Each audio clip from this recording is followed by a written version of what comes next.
बच्चों पिछले वीडियो में हमने देखा था विद्युत आवेश, आवेशों के गुण, विद्युत आवेश का क्वांटीकरण और विद्युत आवेश के क्वांटीकरण पर आधारित कुछ बढ़िया बढ़िया न्यूमेरिकल सॉल्व करे थे। यदि आप वो वीडियो देखना चाहें तो डिस्क्रिप्शन में उसकी लिंक है, तो वहां से जाके वो वीडियो आप देख सकते हो। और आज के इस वीडियो में हम पढ़ने वाले हैं क्लास 12th फिजिक्स का एक मोस्ट इंपॉर्टेंट टॉपिक जिसका नाम है कूलाम का नियम। ठीक है, मैं हूं श्रीधर आचार्य और आप सभी प्यारे बच्चों का आपके अपने प्यारे से चैनल जिसका नाम है श्रीधर क्लासेस में बहुत बहुत स्वागत है। तो चलिए वीडियो को करते हैं स्टार्ट। सुनो बच्चों, तो पिछले वीडियो में हमने देखा था यदि दो धनावेश हैं और वो एक दूसरे के विद्युत क्षेत्र में रखे हैं, तब ये वाला धनावेश इस धनावेश को इस दिशा में, ये इसको इस दिशा में प्रतिकर्षित कर देगा। मतलब यहां पर प्रतिकर्षण बल लगेगा। ठीक है, बोलो सर इसमें कौन सी नई बात है, हमें पहले से पता है।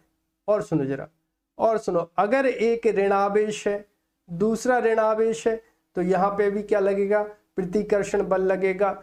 सर ये भी हमको पता है, कोई नई बात बताओ, सुनते जाओ जरा, अभी ट्विस्ट आने वाला है। देखो जरा, अगर एक धनावेश है और एक ऋणावेश है तो इन दोनों के बीच में कौन सा बल लगेगा, आकर्षण बल लगेगा। सर ये बताने के लिए वीडियो बनाए क्या? अरे सुनते जाओ भाई साहब, सुनो सुनो।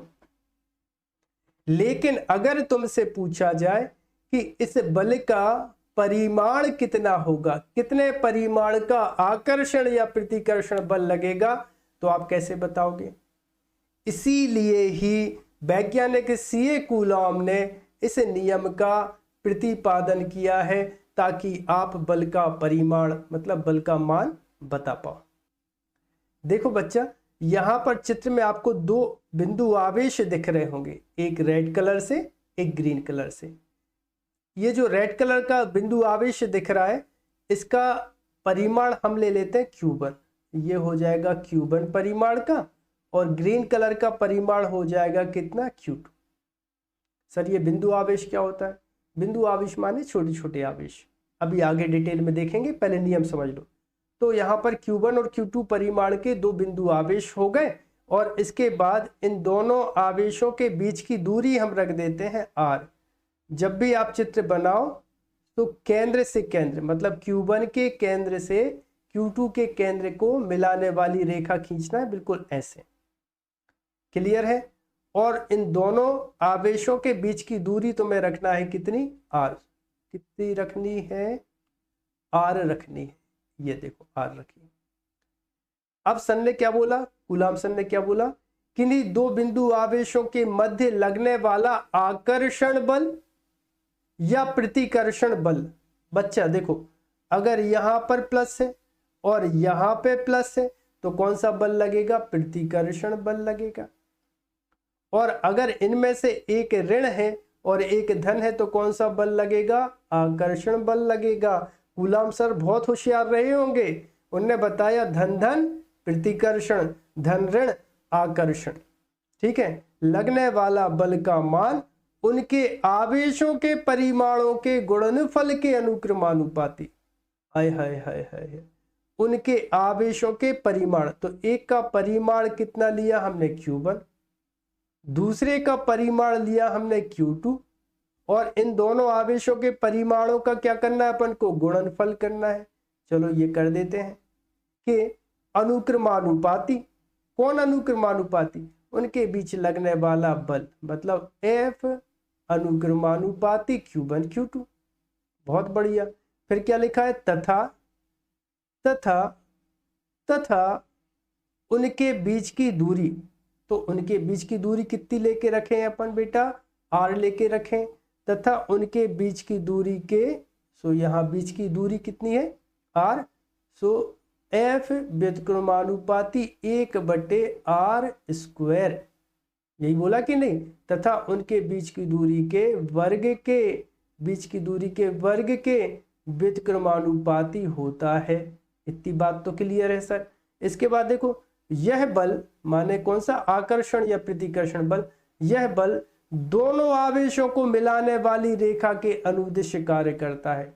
माने ये जो रेखा है, ठीक है, वो नहीं जो आपकी क्लास में पढ़ती, यहाँ वाली रेखा, ये जो रेखा है, इस रेखा के अनुदिश, दोनों आवेशों को मिलाने वाली रेखा के अनुदिश यह बल कार्य करता है। अब इन दोनों को मिलाकर लिख दें, तो दोनों को मिलाकर लिखेंगे तो क्या हो जाएगा बच्चा, F व्युत्क्रमानुपाती, फिर कितना हो जाएगा Q1, फिर कितना हो जाएगा Q2 बटे हो जाएगा R², और इसको देंगे क्या, समीकरण नंबर 1। देखो जरा, यहां से हमें पता चल रहा है, यहां से हमें पता चल रहा है बच्चा कि अगर हम Q1 और Q2 के परिमाण बढ़ा दें, ज़्यादा परिमाण वाले आवेश ले लें, तो उनके बीच में लगने वाला आकर्षण या प्रतिकर्षण बल का मान बढ़ जाएगा। ये पहली बात आप याद रख लो। दूसरी बात तुम्हें याद रखना है, अगर हम उनके बीच की दूरी, दोनों आवेशों के बीच की दूरी को बढ़ाएंगे, ज़्यादा दूरी पर दोनों आवेशों को रखेंगे, तो उनके बीच लगने वाला आकर्षण या प्रतिकर्षण बल का मान क्या हो जाएगा, कम हो जाएगा। ये दूसरी बात आप अच्छे से याद रख लो। देखो ना यार, यहाँ पर Q1 Q2 कहाँ अंश में है ना, जब अंश की राशियों के मान को बढ़ाते तो ये मुख्य राशि का मान हमेशा क्या हो जाता है, सर बढ़ जाता है, और बटे वाली राशि के मान को बढ़ाने पर मुख्य राशि का मान क्या हो जाता है, घट जाता है। बोलो इतनी बातें क्लियर हैं क्या? बहुत अच्छे से नोट कर लो इनको, फिर आगे बात कर लेते हैं। वीडियो को पॉज करो, इतना जल्दी से नोट करो।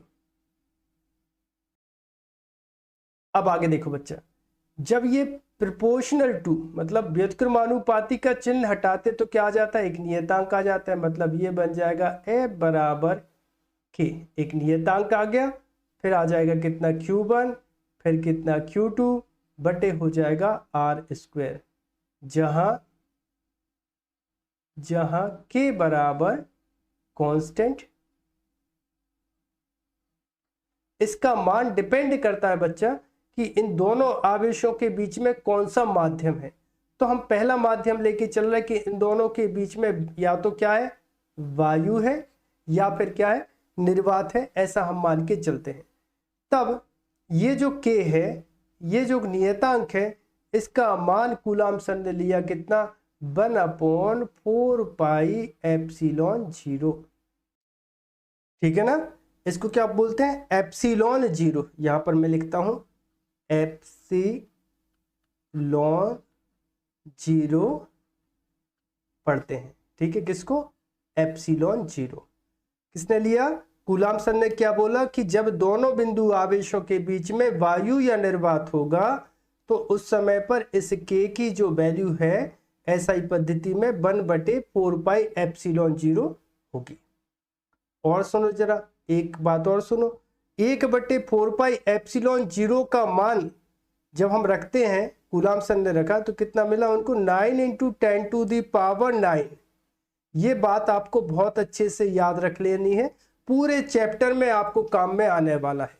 इस बात का तो आप सीधा रट्टा मारो, क्या K = 1/4 पाई एप्सिलॉन 0 का मान 9 × 10⁹ होता है। अच्छा, अब यहां से क्या निकाल सकते, इसका मात्रक निकाल सकते। देखो बच्चा, मात्रक क्या बन जाएगा, किसका, K का निकालना है, मतलब यहां से R² यहाँ गुणा हो जाएगा। सो बल तो पहले, सो बल का मात्रक क्या हो जाएगा, न्यूटन। R यहां से आ जाएगा, सो R का मात्रक हो जाएगा मीटर। यहाँ पे देखो जरा स्क्वायर है, तो यहाँ पे भी क्या आ जाएगा, स्क्वायर आ जाएगा, और बटे में आ जाएगा कितना, Q1 Q2। अच्छा, पिछले वीडियो मैंने क्या बताया था आपको कि आवेश का मात्रक क्या होता है, आवेश का मात्रक कूलाम ही होता है। तो यहाँ पे क्या आ जाएगा, कूलाम कितने बार, coulomb into coulomb, coulomb square. ठीक है, इन्हीं वैज्ञानिक के नाम पर आवेश के मात्रक को क्या रखा गया, कूलाम रखा गया है। ठीक है, बोलो इतनी बातें क्लियर हैं क्या? आगे देखो जरा, ये मान हम रख देते हैं यहां समीकरण नंबर 2 में। समीकरण 2 में जब मान रखेंगे तो ये बच्चा बन जाएगा, देखो क्या, F बराबर है K। तो K का मान कितना बना लिया हमने, 9 × 10⁻⁴ 9, फिर कितना हो जाएगा Q1 Q2 बटे हो जाएगा R²। यही होता है कूलाम का नियम। अच्छा सुनो, यदि इन दोनों आवेशों के बीच में वायु निर्वात ना हो कि कोई दूसरा माध्यम हो, दोनों यहां पर लिखेंगे हम, दोनों आवेशों के बीच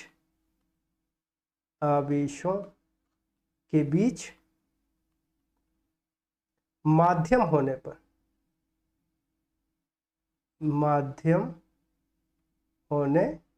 पर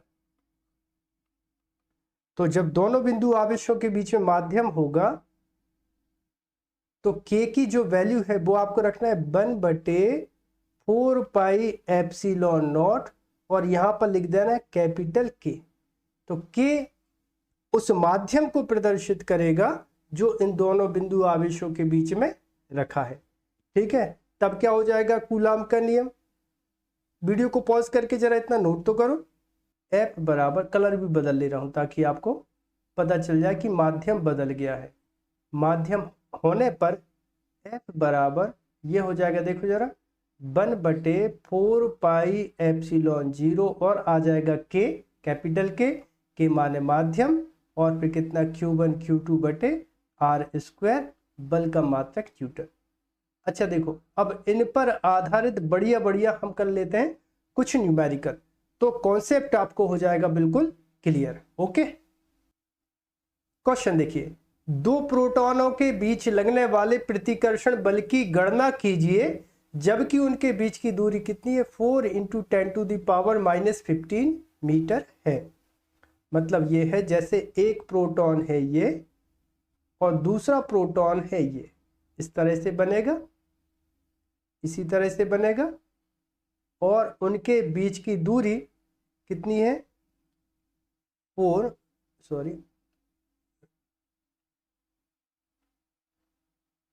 और उनके बीच की दूरी कितनी है, 4 × 10⁻⁻15 मीटर। यहां पर प्रोटॉन है Q1 Q2। सूत्र लगाएंगे अपन, क्या कूलाम के नियम का सूत्र क्या होता है, 2 मिनट पहले ही देखा अपन ने, F = 9 × 10⁹, फिर कितना है Q1 Q2 बटे R²। तो F बराबर 9 × 10⁹, Q1 मतलब क्या, प्रोटॉन, और एक प्रोटॉन का आवेश कितना होता है बेटा, बोलो जरा कमेंट करके तो बता दो मुझे। 1.6 × 10⁻⁻19 इतना होता है एक प्रोटॉन का आवेश। दूसरा भी क्या हो जाएगा, प्रोटॉन ही है, दिखाना बेटा यहाँ 2 प्रोटॉन, ये भी प्रोटॉन ये भी प्रोटॉन, से दूसरा आवेश भी कितना, 1.6 × 10⁻⁻19। अब बताना कितनी दूरी पर है, तो सुनो जरा, तो आगे की कहानी सुनो। यहाँ पर कितनी दूरी बोल रहा है वो, 4 × 10⁻⁻15, और यहाँ पर देखो सूत्र में क्या है, स्क्वायर है ना, तो यहाँ पे भी क्या आ जाएगा, स्क्वायर आ जाएगा। बेटा 16 नंबर कितना होता है, 16 नंबर 144 होता है, तो यहाँ पे आ जाएगा 144, एक अंक के बाद दशमलव ये लगा दिया। यहाँ पर 10⁻⁻19, यहाँ पर 9, 19 में से 9 गए, सो सर बचे यहाँ पे कितने, अरे सर कितना, 10, अरे क्या हो रहा भाई, 10, 19 में से 9 गए 10। ठीक, अब यहाँ पर कितना है, यहाँ पे बचा है 1.6 × 10⁻⁻19। ठीक है भाई साहब, आगे देखो जरा, अब आगे बचेगा 4 का वर्ग कितना, 16, 4 का वर्ग कितना 16, और 15 यहाँ पे कितना हो जाएगा, 10⁻⁻15 -30 हो गया। अच्छा देखो, एक यहाँ दशमलव हटाएंगे तो नीचे एक और 10 आ जाएगा। सो फाइनली आंसर क्या आ जाएगा, F बराबर 16 से 16 गए, 1910 कितना हो जाएगा, 29, मतलब यहाँ पे आ जाएगा 14.4 × 10⁻⁻29 बट्टे कितना, एक धन का है, 30 में से एक जाएगा तो यहाँ बचेगा 10⁻⁻29, ये कैंसिल, तो F बराबर कितना 14.4 और बल का मात्रक हो जाएगा न्यूटन। ये इस क्वेश्चन का आंसर होगा। अच्छा एक बात और देखो जरा, कूलाम के नियम में अपन ने ये जो सूत्र बनाया ना, F इक्वल कितना 1/4 pi epsilon not Q1 Q2 बटे R स्क्वायर। तो कई बार बोर्ड परीक्षा में एप्सिलॉन जीरो का मात्रक पूछ लिया जाता है। एप्सिलॉन जीरो का मात्रक लिखिए, तो यहीं से बना देना। एप्सिलॉन जीरो इक्वल कितना हो जाएगा 1/4 पाई F, यहाँ कितना है Q1 Q2 बटे कितना हो जाएगा R स्क्वायर। तो एप्सिलॉन जीरो बराबर आवेश का मात्रक coulomb coulomb coulomb coulomb square, 1 और 4 पाई मतलब 4 पाई संख्या है, नियतांक है, होगा नहीं। बल का मात्रक क्या हो जाएगा न्यूटन, दूरी का मात्रक हो जाएगा मीटर स्क्वायर। तो कूलाम स्क्वायर पर न्यूटन मीटर स्क्वायर इसका क्या होगा मात्रक होगा। तो आई होप आप सभी को वीडियो पसंद आया होगा।